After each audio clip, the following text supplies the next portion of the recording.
Chapter 10. The Veil of the Inevitable.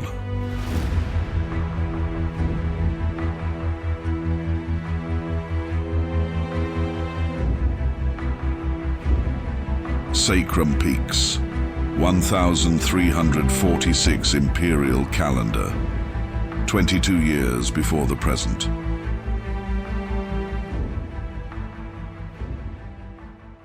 Ariam was in hot pursuit of one of the Northerners. The barbarian's precious little package had saved him from being pierced by one of Ariam's spears or arrows. He had a lead over his pursuer, but he could never match the elf's speed and agility. The mercenary knew that sooner or later he would be caught, so he took cover in a nearby grove of trees. Big mistake. No one escapes an elf in the shadows of a forest. The cover of the trees calmed the pursued man for a moment. He was tall and corpulent. Under other circumstances, that would have been an obvious advantage. But when running from an elf, it was a serious hindrance. His lungs burned like hot coals in his chest, and his fur armor was a heavy burden to carry. He continued running for a good while, until he was convinced he had lost his pursuer. Panting, he began to slow his pace. Soon his legs could move no more, and he sank to his knees in the deep snow that carpeted the forest floor. It was almost silent all around. He could not even hear his fellow countrymen in the distance. He felt safe enough to release the baby from his chest. The baby cried inconsolably. Until now, the baby had aided his efforts to escape, but its cries threatened to reveal his hiding place. They would betray his location in the forest. The elf may have been momentarily disoriented, but he was certainly not deaf. It had to stop crying. The warrior laid the bundle of furs on the ground. For a moment, he was undecided on what to do next. Should he leave it there and disappear, or should he silence the child somehow? He had used up too much energy and strength to get this far. He could barely take another step.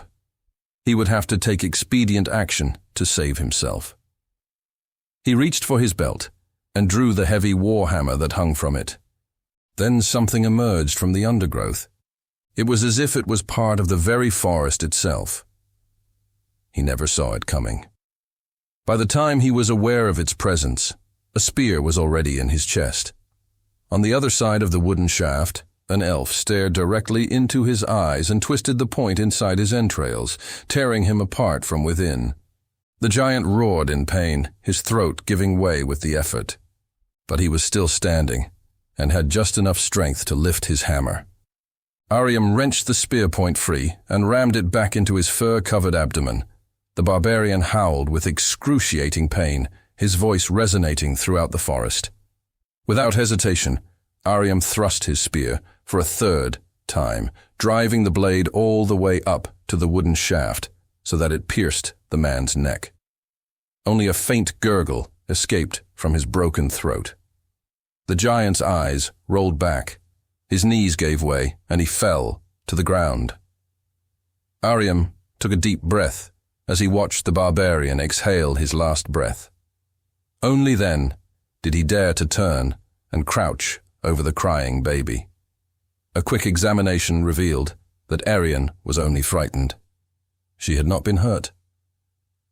"It's all right, little one. Soon you will be with your mother again." Then Ariam remembered something. Something terrible. Something he should not have missed. When a terrible roar thundered through the forest, he had no doubt who it belonged to.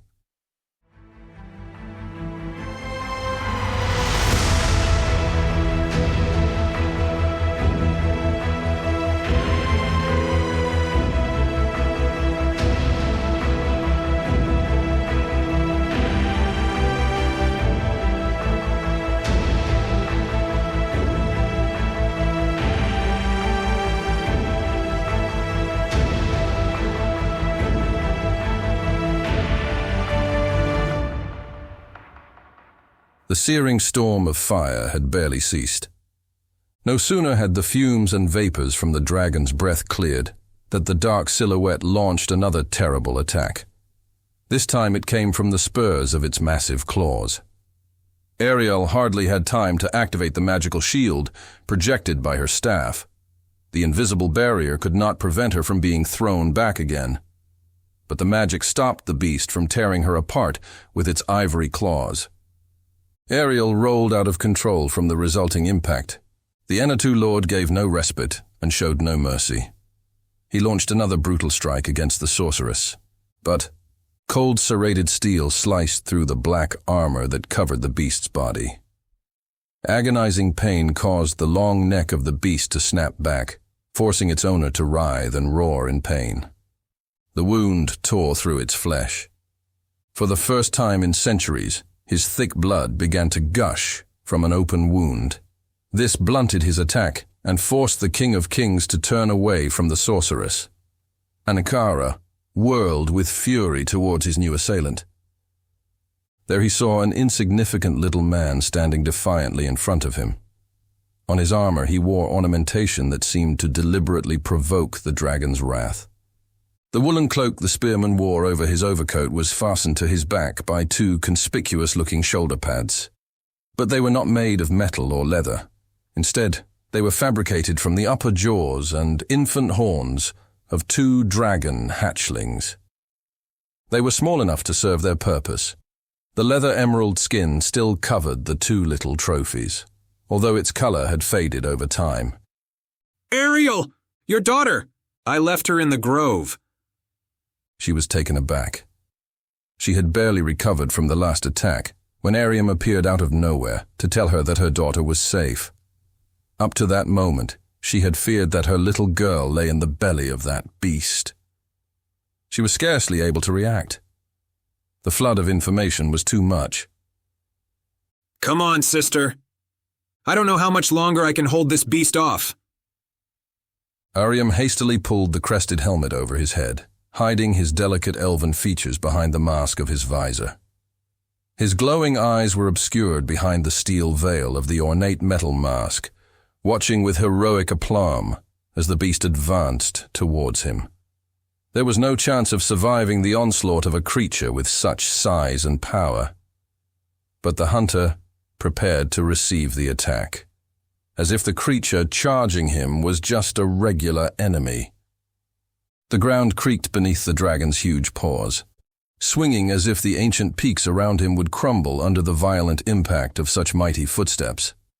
Ariam strapped his huge shield to his wrist. Fortunately, it was light to hold, despite its size. He gripped the spear and... The Dorai priestess fled the scene, without looking back to witness the fate of the hunter.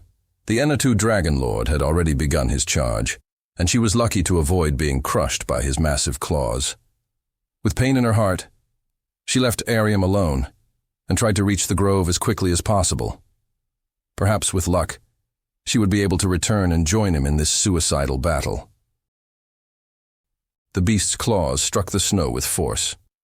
The deafening sound of the impact was so loud the hunter imagined that the mountains themselves had collapsed on top of him. Those huge claws tore into the ground, penetrating the earth's crust and creating huge gashes in the earth. It would have been far worse if the blow had struck the elven hunter. But he managed to dodge the onslaught with incredible agility. A few inches was the difference between life and a gruesome death. Ariam knew his own strengths and weaknesses. He was consciously aware of his martial capabilities, which had earned him a well-deserved reputation among his peers. He was confident that he stood a chance against this beast. It was indeed a magnificent specimen, a true dragon emperor, worthy of the monstrous legend that he carried on his shoulders. His instinct screamed at him to keep a safe distance, to keep out of range of the huge beast's claws. However, he knew from experience that his only chance of survival was to get as close as possible, and the closest he could get was under its belly. With such disproportionate dimensions, Ankara could reach him before he could even ponder his next move. The only way out was to turn his apparent disadvantage into an advantage. Using his smaller size against his fearsome opponent, Ariam leapt forward between its paws and tried to get under the winged beast. His agility prevented the beast's claws from tearing him apart, but it was not enough to completely block the impact of the massive blow that was aimed at him. The gust of air generated by the onslaught lifted him further off the ground, sending him into an uncontrolled flight. He landed on the soft, cold snow, managing to cushion the impact with his shield. He barely had time to turn around.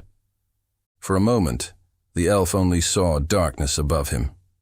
The sky was obscured by an impenetrable carapace of living obsidian and scales of shining ebony. In that moment, a fleeting thought entered Ariam's head, momentarily pushing all others aside. It was a crazy idea, as crazy as challenging a hurricane in a rowing boat. A terrible shriek resonated across the sharp, white-clad peaks, drowning out the sound of the wind. The dragon's jaws grimaced into a malicious sneer, as the formidable beast reared up on its sturdy hind legs and glared down at the puny elf lying on the ground. Adrenaline pumped wildly through the hunter's veins. A sixth sense warned the spearman of impending danger. He noticed a diminutive spark ignite in the reptile's dark pupils, warning of its deadly intent. The muscles in the dragon's neck twitched as it opened its mouth wide. The huge, ivory spikes in its jaws gave way to the cascade of magma that spewed forth from the mighty creature's entrails. The earth trembled as the stream of liquid fire tore through it, causing it to convulse in agony as if it was living flesh. Ariam was on his feet and running as fast as he could. The terrible jet of flame crashed down behind him, consuming everything that was combustible in its path. Despite his superior reflexes and flight of foot, he still felt the immense heat that was generated behind him. The high temperatures enveloped him like an invisible, suffocating shroud. The air around him became unbreathable. An oppressive cloud of superheated air and water vapor pursued him at a speed that even the faster runner could not match. The mixture of fumes thickened in front of his face. He had dodged the fire, but the dragon still pursued him. The Sharakolam did not look back. He concentrated on sprinting as fast as possible away from his pursuer. His heart pounded in his chest in his effort to escape. His eyes bulged in alarm as the giant shadow crushed trees in its rush to catch him. Ariam prayed to the gods that he would reach the rock face before the razor-sharp teeth of the great king could put an end to this bloody game. Ariam's eyes searched desperately for a place where he could escape the jaws and claws of the mighty dragon that followed him. A crevice or gap in the rocks that would give him a moment of respite, and a brief opportunity to prepare his next move. The wall was so close. The crowned dragon. His footsteps thundered behind him, as if the sky was collapsing at his feet. Too close too. Too close. Here. Moving at great speed, the nimble elf contorted his body with incredible flexibility and managed to slip himself into a gap in the rocks. He wedged himself into a narrow crevice in the mountain, like he was the last piece of a giant puzzle. He closed his eyes and braced himself for the onslaught. A moment later, the beast's massive claws struck the rock, causing everything around it to shake and crack with a savage jolt. Ariam did not hesitate to make his next move. Taking advantage of the dust and snow kicked up by the furious attack, the elf slipped silently out from his hiding place. The eagle eyes of the experienced Sylvan hunter swiftly scanned the area around him to identify a possible escape route. He spotted an opening to a small cave a short distance up the rock face. It was possibly only a narrow crack in the rock, in which case it would surely be his grave. But there was no choice but to risk it. Confronting the dragon on open ground would only result in his inevitable death. Discarding his shield, the dragon slayer retraced his steps and began to scramble adeptly up the rocks. Which way? His brain worked at great speed to plot the best path ahead. His arms and legs moved with unsurpassed dexterity from one boulder to the next, driven by unrivaled determination and resolve. He did not expect to live long enough to reach his objective. However, his bloody fingertips soon gripped the ledge leading to the entrance of the cave. Like a cat, he sprang to his feet and looked round at his opponent. He found Anakara's ornate head just 2 feet away. He quickly leapt backward into the mouth of the cave, just avoiding the sharp fangs that swiped at him. The NR2 ruler hadn't taken the elf seriously, until now. He was furious that his prey had managed to slip through his fingers. Aryam waited no longer. He tore his eyes away from the dragon's glaring gaze and took off into the gloomy depths of the cave. It was a short run, barely 40 or 50 paces in total. Then, after a few steps, the corridor narrowed and came to a dead end. His escape route was blocked. Fear gripped him. He struggled to breathe, realizing he was trapped in this small, claustrophobic space. The cave seemed to shrink into a small shell before his eyes. Its walls narrowed oppressively and seemed to close in on him. Aryam wiped the sweat which was dripping from his eyes and forehead. How does it feel to contemplate certain death? He heard the booming voice of the dragon behind him. The entrance to the dark tunnel was blocked by the sight of the dragon's colossal black crown. Its massive head was blocking the only light that could enter from outside. Puffing out his chest, Ankara drew in air, ready to unleash another torrent of fire on his trapped prey. Aryam swallowed hard. It would all be over in a moment. A tremendous roar preceded the stream of magma that would be unleashed by the dragon's fury, flicking out like a serpent's tongue to envelop Aryam's fragile body.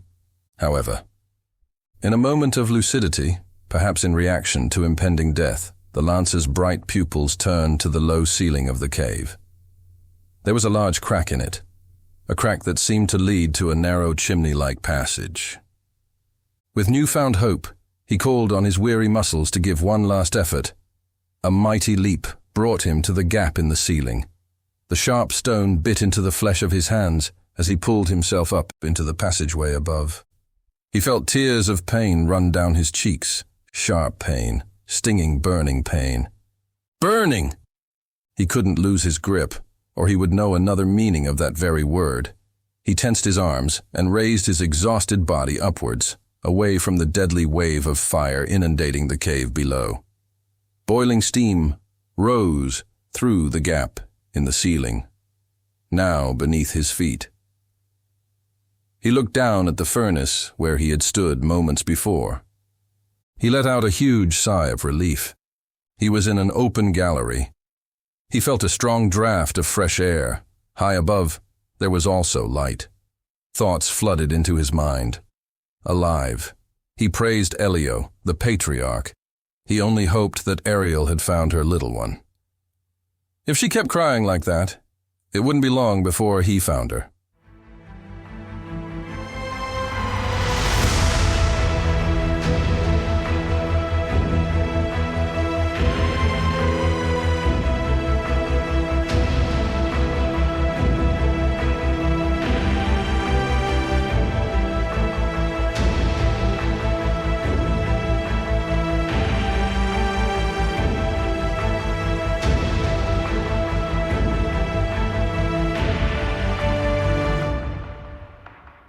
She arrived in the forest completely out of breath, her legs aching and bruised. She couldn't locate her daughter. Ariel began to call out to her. She knew her little baby wouldn't answer, but she couldn't stop herself. The whole place looked the same in all directions. An icy wind blew cruelly through the forest, making her feel lonely and helpless. She wandered aimlessly among the trees, not knowing where to look. The thought of her little child abandoned at the foot of a tree filled her with despair. Every tree trunk was the same as the last. Every stone. She had grown up in the deserts of the Yabarka. The forests disorientated her. Wait a minute. She stopped in her tracks and tried to compose herself. She had the ability to find her daughter. She just needed to calm down a little more, relax her mind, let their natural empathy flow. As soon as she did so, the cold winter air carried the sound of a baby's cries to her. But it was accompanied by another strange noise. She couldn't make out. Perhaps it was Ariel felt a surge of anxiety coursing through her veins, urging her to run. She sprinted in what seemed a random direction. But it wasn't the case. After a few minutes of running through the trees, she spotted the decorated hood of her child lying on a soft mat of snow at the edge of some thick roots. My baby. Her heart was beating wildly. Her daughter was there. She knew it, even before she reached the bundle of furs that protected her. She didn't even notice the corpse of the northern giant, impaled by Ariam's spear. All she wanted to do was look upon her little baby, which was crying her little heart out. She was crying now, just as she always cried. Blessed crying. Her heart was filled with joy. That is it. It's all right, little one. Mummy's here. Her arms wrapped around the warm little body. As soon as the child recognized her mother's voice, her tears soon stopped. I will never leave you again, Arian. I swear it by mighty Hergos. However, she soon realized she would have to break that promise. A new roar broke the silence of the mountain peaks, reminding her that they were not yet safe. Ankara was still there. Ariam might be in grave danger. She had to act quickly. It was then that she wondered if her daughter still wore the necklace around her neck.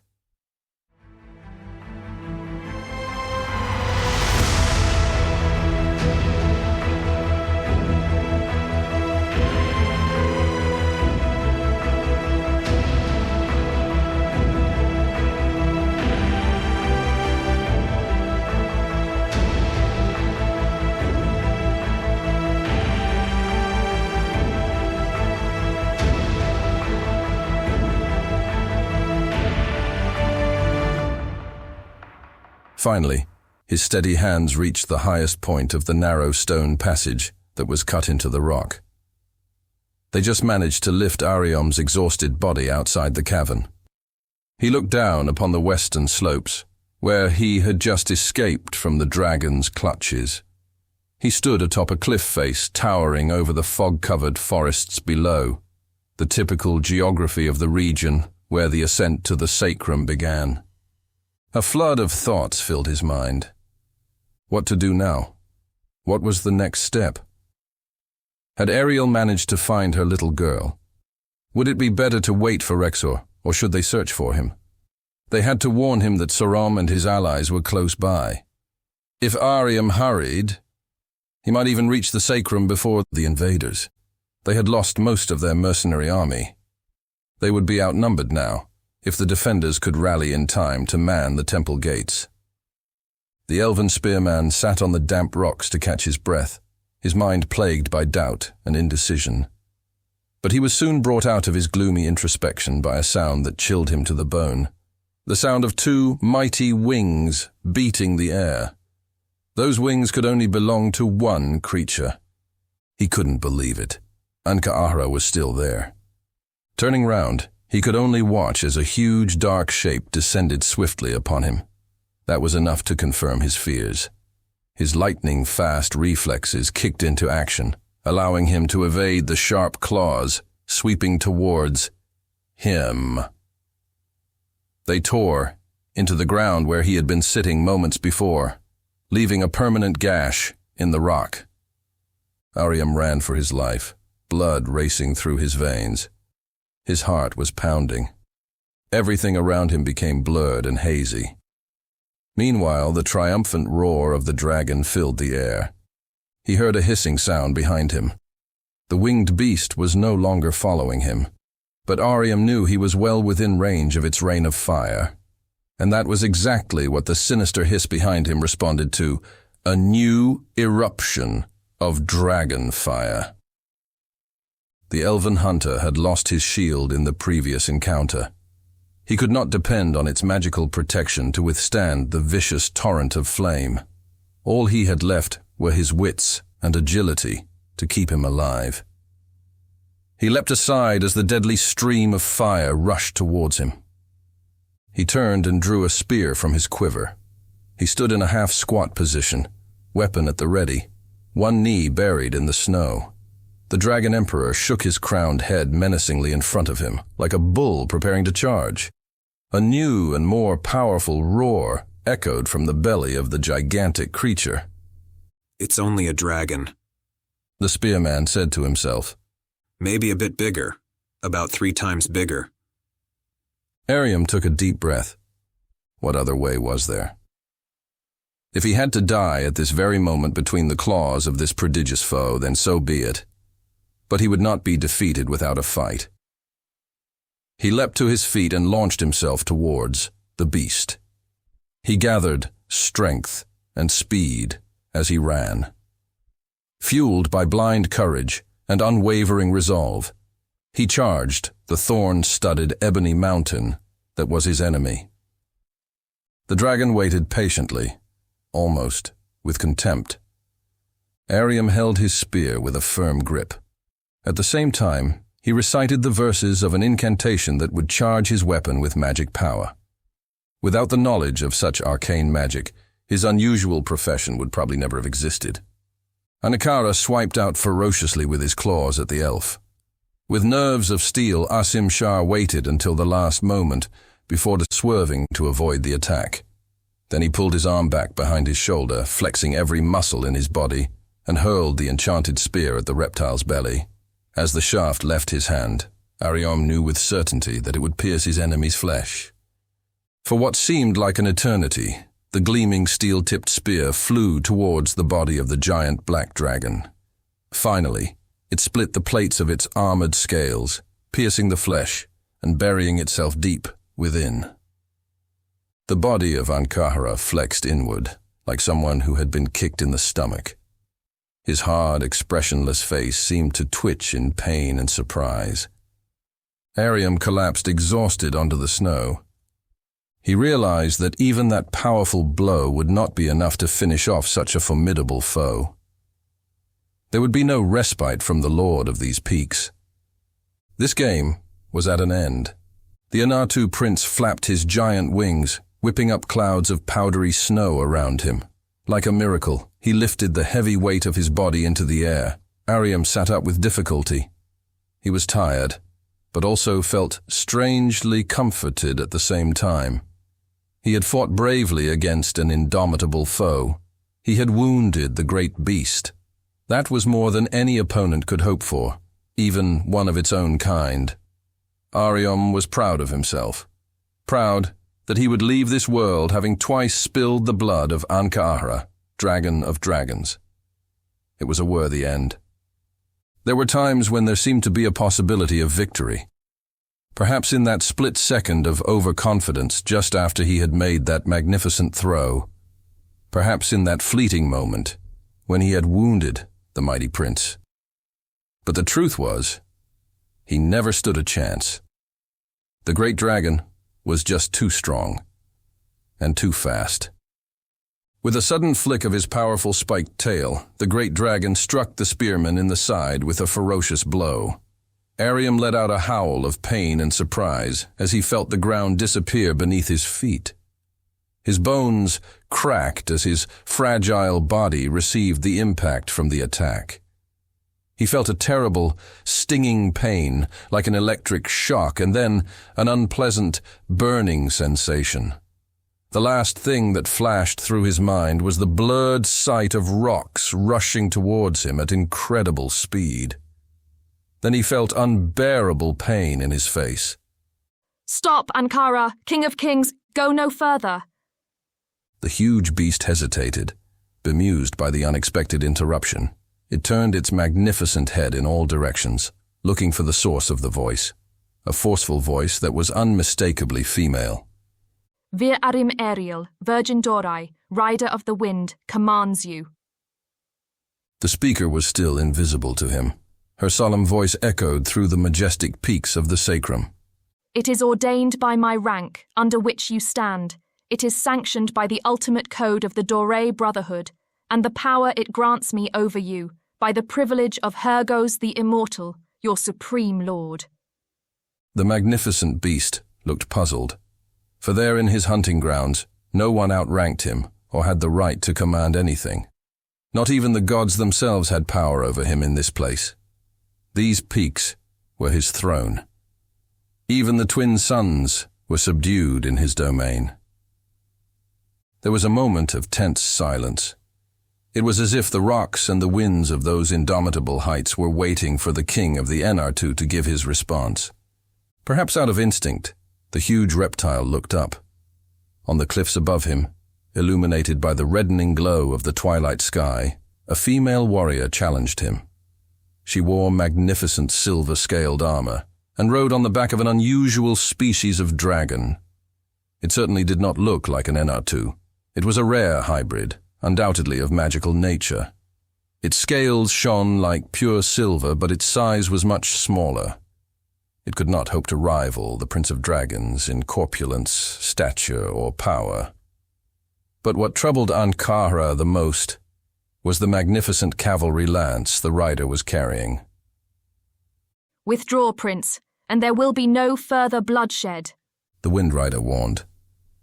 It is in your hands to end this matter soon and without regret, Ankara. Do not say that I have not given you this chance.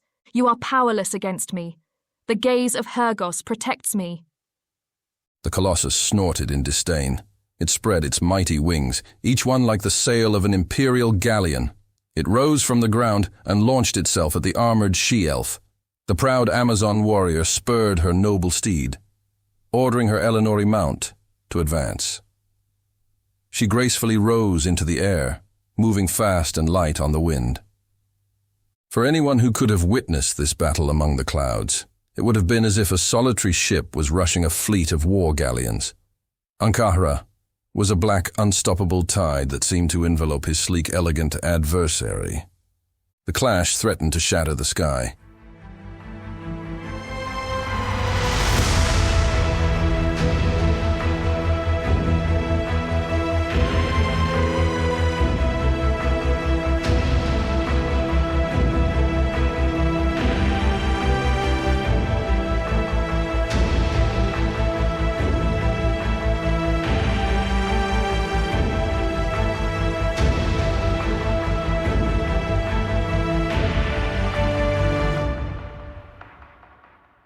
He could barely open one eye.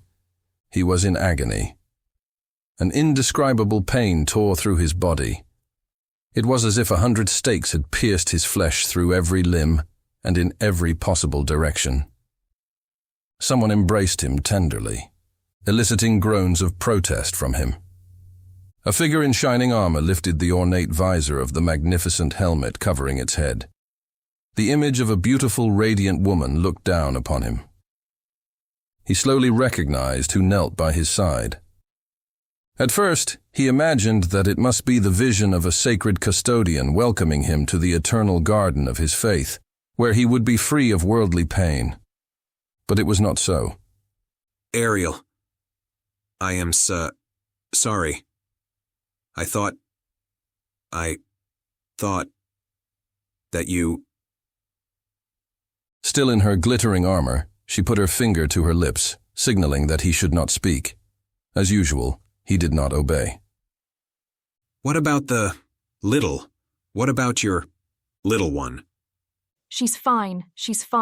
Now you rest. She insisted again with tenderness. She removed her helmet and let her long black hair cascade over her armor. Her violet eyes were as warm and gentle as ever. She still has the locket? He croaked. Almost instinctively, Ariel brought her metal-clad hand to the medallion that now served as the buckle on her cloak. It had remained hidden in the little girl's clothes and blankets until that moment. Yes, as you can see.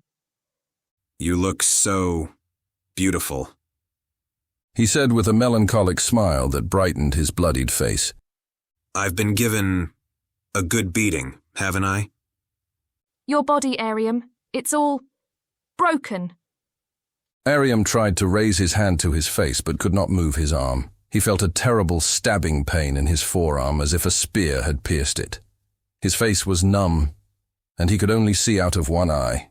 He was unable to open the other and could feel blood trickling down his cheek within his helmet. It ran down his neck to his chest. His mouth was paralyzed on one side, and it was difficult for him to speak. My face. What is wrong with my face? I can't see. I hardly have any feeling. I feel a lot of blood. Your body is a mess of broken bones, Asim Shah. It is possible that your internal organs have been critically damaged. Your injuries are severe. The young woman told him as she prepared to attempt a magical cure. Please try to rest. I will do what I can. My face, Ariel. What happened to my face? Without the help of magic, he would not last an hour. And that might not even be enough. Wounds like this required all her experience and energy. Still, it would be best to pray and prepare for the worst, and perhaps the inevitable. But being a typical elf, Ariam only seemed to care about his face. You have very deep wounds in your back. You have lost a lot of blood. He realized that she was trying to divert his attention. I beg you. Please, my face. He implored her in a stuttering voice. There was a deep silence. Ariel suspected that the damned elf would use up all his energy pleading with her if she was not frank with him. The helm, Ariam, your helm, it's cut into your face. It saved you from certain death, but it has shattered your eye and cheekbone. I'm sorry. The despair on the elf's face was obvious, even with the limited expression his terrible wounds allowed. Can you do anything? It will leave marks. Deep, permanent ones. If you survive... Mighty Ilio. He sank back into despondency. Leave me. Leave me, sister. Leave me now. Don't waste your time. I'm finished. Find Rexor. Rexor needs you. No more than you, I assure you. The she-elf replied, not wanting to admit the truth behind the wounded elf's words. Please, please go. Now. Words and images swept through Ariel's mind. She tried to picture Rexor holding back the enemy at the temple gates, preventing them from reaching the chalice of the sacrum. Why would the cult search so hard for it? Rexor probably suspected the answer, but didn't want to share his dark forebodings with her or the dying hunter. She looked at Ariam with great sorrow in her heart. He would certainly die here if she abandoned him. But was she willing to condemn the fate of the world for one single life? Still. You come first. You saved my life. You come first. Too sentimental. You're stubborn like a dwarf. That's not our breed is like. His assertion, spoken with great intent, took her to another place, to another man. The memory brought a smile to her face, with a hint of sad nostalgia. Shut up, will you, for once?